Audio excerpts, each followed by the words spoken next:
Hi, I'm Jordan Thorne, and we're here at Greenbuild 2019. Today I'm joined by Kevin Burke. He's the Director of Design at the Atlanta Beltline. Thank you so much for joining us today. Thank you, Jordan. And can you talk about your most recent project with Atlanta Beltline and sort of how it fits into the sustainable building conversation? So I'd actually like to briefly mention an older one. Okay. Historic Fourth Ward Park, which was part of the overall submittal we did. Okay. But it was recognized by EPA along with our East Side Trail for exemplary sustainable growth in 2013. It received an award for green infrastructure. Wow. The Trust for Public Land in their 2016 pamphlet on green infrastructure noted it as one of the top 5 examples of green infrastructure Wow. at the time in the country. I rank that as one of probably the top 3 projects in my 37-year career. I came after the design was done, and I joke that that's probably for the better because I wasn't able to muck it up. And it really has become an iconic part of Atlanta and an exemplary piece of infrastructure. And one of the comments we often get is, it's a stormwater basin. And one of the comments we get is that this is a great park, why did you put it in a hole? Because it doesn't look like the typical stormwater detention pond. In regards to some of our recent, sort of completely different, would be our West Side Corridor Trail. 3 miles of trail on southwest Atlanta, a section of the city that for decades has seen little to no investment. Leveraging a $16 million Tiger grant from the federal government. We invested $33 million to build that section of trail, including different from the East Side Trail, which was our first segment, having to comply with the City of Atlanta ordinance that had changed between the two, in that we're now required, as everyone else is, to infiltrate the first inch of a storm into the ground. Okay. And to give you an example where we had very little stormwater infrastructure on the East Side Trail, the cost for the infrastructure on the west side amounted to about 10% of the overall budget, and a lot of which is underground and you don't even see. So a lot of people were saying, why is it taking you so long to build a sidewalk? Yeah. Well, if you'd been out here while we were doing it, you'd realize there's a lot more to this than just the 14-foot trail and the native grass meadow and the trees and everything else. Really interesting. So I submit that's a sustainable building project because it affords people the opportunity to access schools, supermarket, job centers. About 25% of the people in that section of town don't even have cars. Wow. So we only have, quite literally, 1 at-grade street crossing in that 3-mile section. Wow. So a kid can ride a bike safely to a school. People can walk, bike, scooter, rollerblade, whatever mobility option you're selecting, and do it in a really safe and healthy way. That's a really great sort of point that it's sometimes the sustainability conversation you forget, especially in sort of, I guess, landscape, is the connecting. So it's great that you're connecting sort of communities to get access to their jobs and get safely to places. That's interesting. That's a whole thing about what this project is. 22-mile system of trails and transit, providing opportunities for people to get around the city in ways they didn't for basically ever, except maybe back when people were riding horses. Yeah, incredible. So what roles should designers and landscape architects play in shaping a sustainable urban environment for cities of the future? Is it the government's role, or is governments and cities, or should it be the designers and landscapers who sort of determine and push that sustainable design? Yes, and I'd add a third yes, which is I think it's really going to become everybody from a single-family home owner or somebody living in an apartment, people across the city saying that this is something that's important to us. And There have been some sessions here regarding the cost of not doing ecological or sustainable implementation strategies, and how you can save on a person's energy bill if they have solar panels on their roof. But in addition, as I mentioned before, it's not just the buildings, it's providing access to nature, to a park.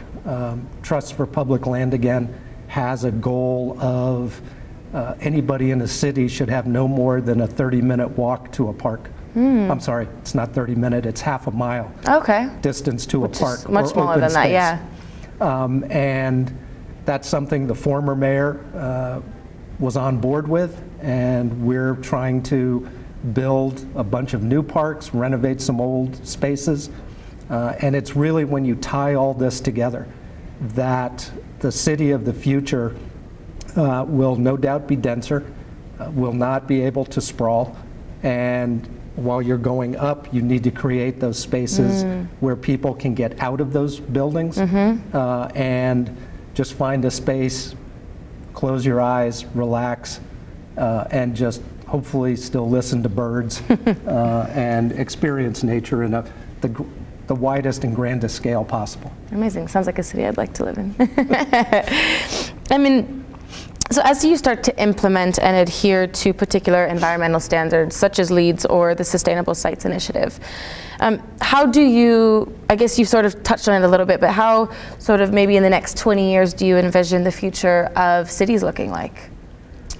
Well, in 20 years, we're probably still going to be working on aspects of the Atlanta Beltline.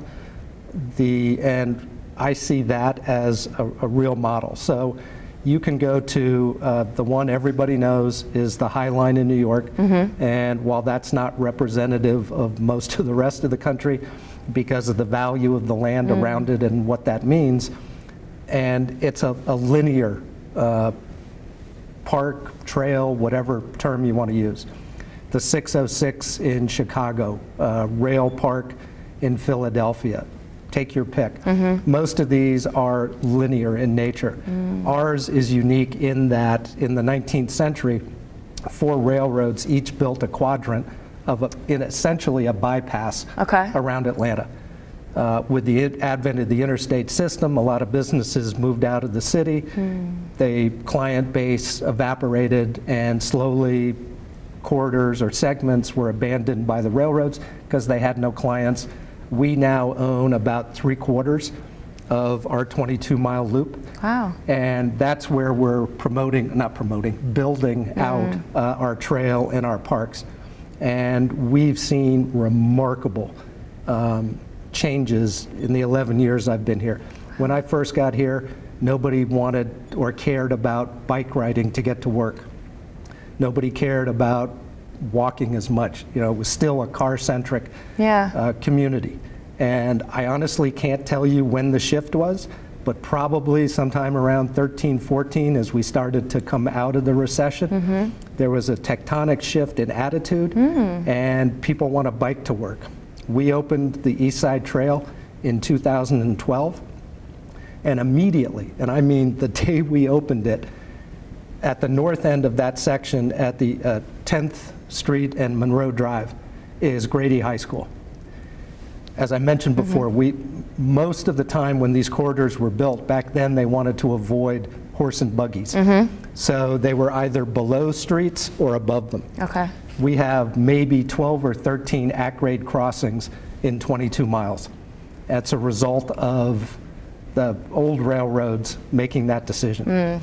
Now, a kid who lives at the south end of that trail, who goes to Grady High School, can ride a bike going over probably 15, 18, 20 roads, not have to worry about cars and somebody on a phone not paying attention, totally safe, and we saw that from day one. Wow, that's incredible. And in fairly significant numbers. Now, I'll grant you it was nice weather, it was not February, but it really goes to the opportunities for people, and even in the West Side Trail that I mentioned. There were some existing trails when we started in 2015. there was almost nobody there. Yeah. And when we opened our trail, now it's a much different environment. It isn't the socioeconomic cohort that the East Side Trail has. The East Side Trail has Pond City Market, which is a huge redevelopment effort, very successful.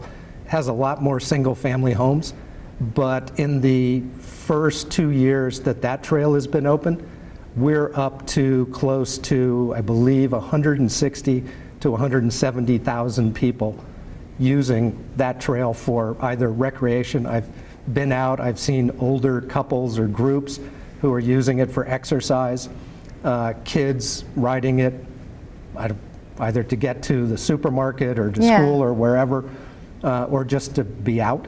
And so you're just seeing this shift in dynamic and what people are expecting and want and appreciate when you build it.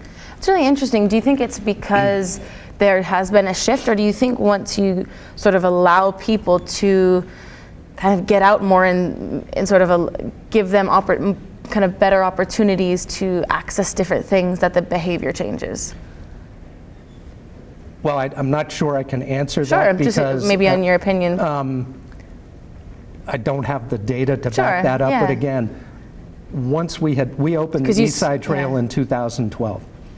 Immediately, joggers, bikers, I mean, one of the problems we had is it actually became too successful. Wow, okay. Within 4 years, there were 2 million people a year on that 2-mile stretch. Wow, that's incredible. So we have what we call mammals, middle-aged men in Lycra on their bikes who think the trail is their time trial.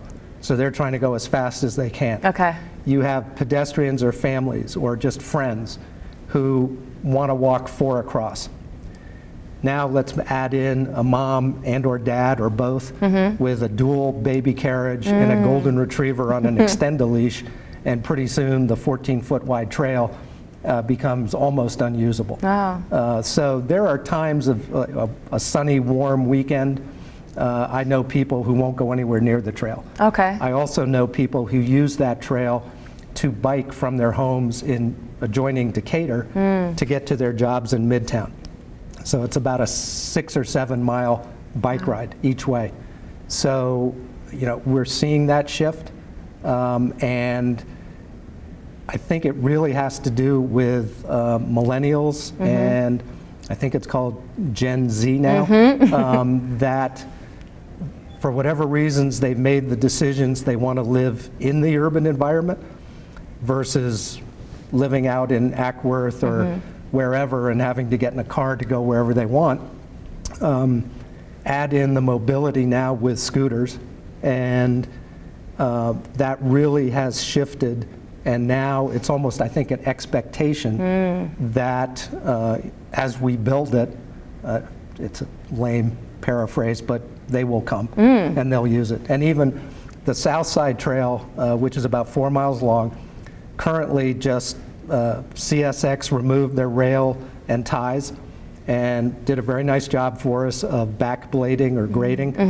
And if you have fat tires on your bike, you can ride it. People walk it. There's no trail, there's no real support services because we don't have the funding yet, but even a temporary trail, people are excited to get out to use it. I met a woman, she said every day she starts at one end and she's basically walking about 2.5 miles back and forth. Great exercise. The healthy outcomes, whether intentional or not, are a aspect or an outcome that I don't think get enough recognition. In part because, again, we don't have the data. But you know, you see people jogging, you see people biking. Simply getting out and walking, that's got to be good for your health. I mean, I guess if you don't have the data, but you witness sort of with your own eyes the increase in people out and about, that's really incredible kind of work that you are doing. So, and when I mentioned the West Side and older couples and groups, it's not only the exercise, it's getting out, socializing, the health and well-being, the mental well-being that you can engender by being out with your friends. It's the whole series of components that make up what we're doing, as you point out, is really fascinating. And I know you have another question, which is going to ask me why I get up each day. I think you can gather from what I've been talking about. I absolutely believe wholeheartedly in this project. I am passionate about this project. Much to my wife's chagrin, I have no desire to retire. So as long as I can keep convincing my bosses that I'm valuable, I just want to keep doing this and really be as involved as I can in changing the very urban fabric of a major American city. That's amazing. Are you from Atlanta? No. No, wow. I grew up, or my wife would say I still haven't grown up, in New Jersey. Okay. And ended up working for 14 years on the Big Dig in Boston. Loved that. Before that, I'd been working on high-end residential with people who had more money than God. And I didn't even know that landscape architects worked on projects like the Big Dig or the Atlanta Beltline. Yeah. And through various happenstance, I had an opportunity to get on the Big Dig, and that's where I really became passionate about how we can affect change within an urban core, hopefully in a very positive way. Amazing. I think it's, like I said, you can see sort of where the passion shows through in what you do and sort of how you can give back to the communities around you and around the world in a really sustainable way. It's incredible. Well, thank you so much for speaking with me. It's been an absolute pleasure. Thank you, Jordan. Thank Appreciate you. it.